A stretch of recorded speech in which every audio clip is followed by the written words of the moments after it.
We have a customer with a Nissan Altima.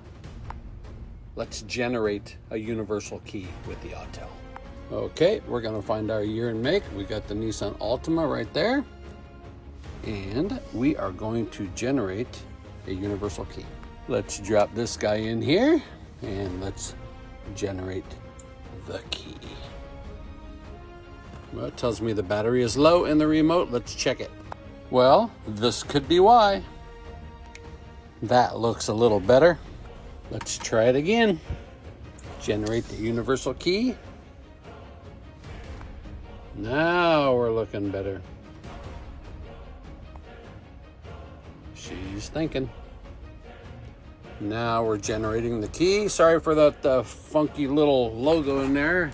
That's the reflection right there. Now we're generating all the frequencies and all the stuff that needs to be. So this will start the vehicle and lock and unlock the vehicle. And this is the setup we're using here. This is the Autel, the 608. We got it hooked up here to this 400, XP 400. Okay, one down. Do we want to generate another?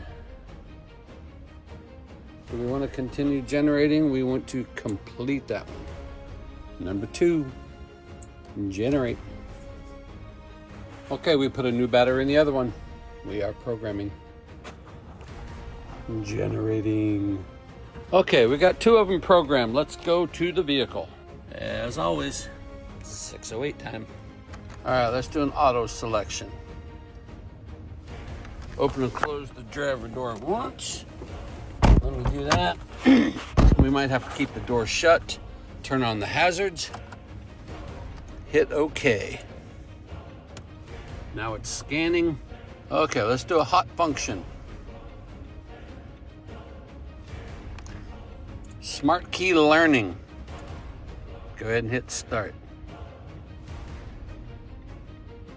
Continue. Did all that. Okay.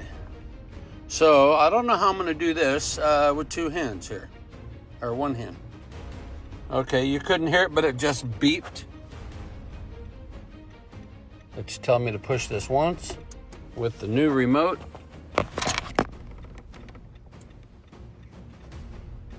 It says successful. Do I want to do the next? Okay, we got it programmed. Let's see if it starts. Whoop, about dropped you. And we have success. There's key number 1. Lock and unlock, push.